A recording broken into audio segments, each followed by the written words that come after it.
나를 모르는 척한다. 새학년 첫날의 복도에선 방학 내내 갇혀있던 먼지 냄새가 난다. 하지만 그 냄새는 아이들의 재깔거림에 맥을 추지 못하고 사라져버린다.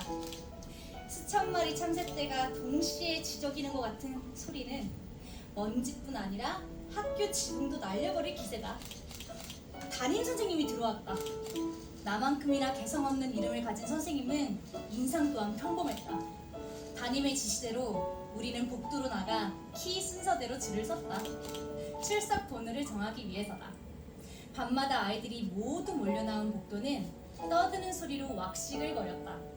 이제 복도에선 먼지 냄새 대신 15살 소녀들의 향긋하고 풋풋한 로션 냄새가 풍긴다.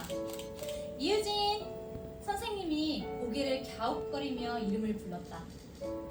나와 동시에 대답을 한 맨 앞줄의 아이가 나를 돌아다 보았다. 아무리 유진이란 이름이 흔해도 성까지 같은 애랑 한 반인 적은 없었다. 그런데 아이의 크고 동그란 눈과 마주치는 순간 아주 낯익은 기분이 들었다. 분명히 본 적이 있다. 어디서였더라? 어디서였지? 머릿속에 정보가 켜졌다.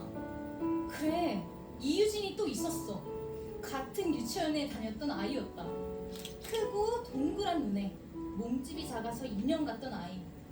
그 아이는 작은 유진, 나는 큰 유진으로 불렸다.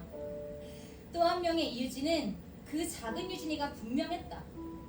하지만 그 애는 무심한 얼굴로 고개를 돌려버렸다. 종례를 마치자마자 나는 작은 유진이에게 갔다. 먼저 기억해낸 사람이 먼저 아는 체를 하는 게 도리이다. 그 애도 유치원 이름을 말하면 날 알아볼 것이다. 작은 유진! 야! 나 모르겠어? 아이들은 두 유진이의 첫 대화를 흥미롭게 지켜보기 시작했다. 작은 유진이는 여전히 얜 누군데 이래? 라는 표정이었다. 작은 유진이는 나의 질문 공세와 둘러싼 아이들의 호기심 어린 시선에 아무런 동요 없이 말하고 그 자리를 떠났다. 난 그 애가 유치원 때 작은 유진이가 아니라는 사실을 인정할 수가 없다.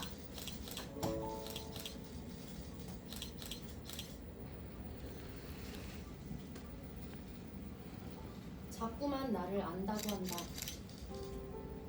학원차가 아파트 단지 앞에서 멈췄다. 나는 차에서 내렸다. 가로등 불빛을 받은 내 그림자가 길게 늘어났다. 하루 일과가 끝나가는 이 시간쯤엔 발걸음과 등에 매달린 가방은 물론이고 마음, 눈꺼풀까지 무겁지 않은 게 없어. 그림자마저 내가 끌고 가야 하는 짐처럼 여겨진다.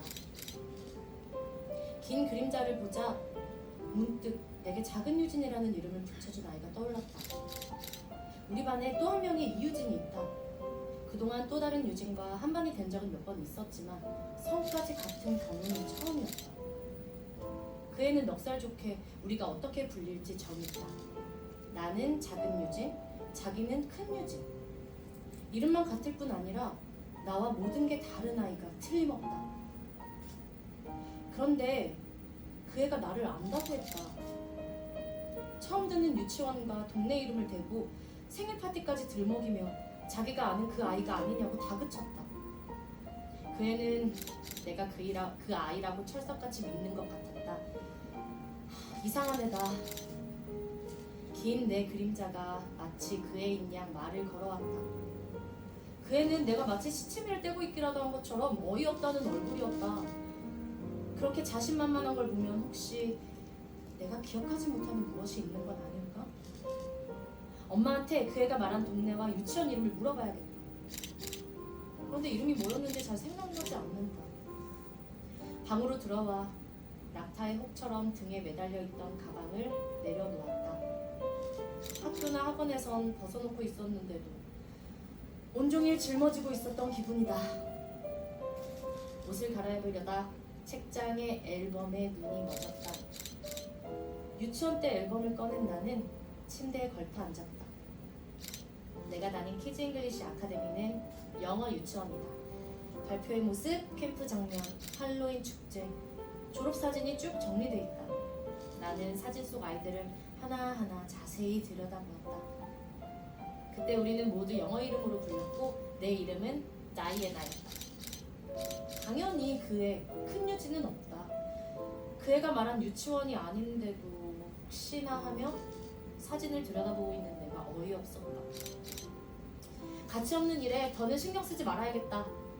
내일이면 그 애는 내가 잘못 알았어 미안해 라고 할게 분명하니까.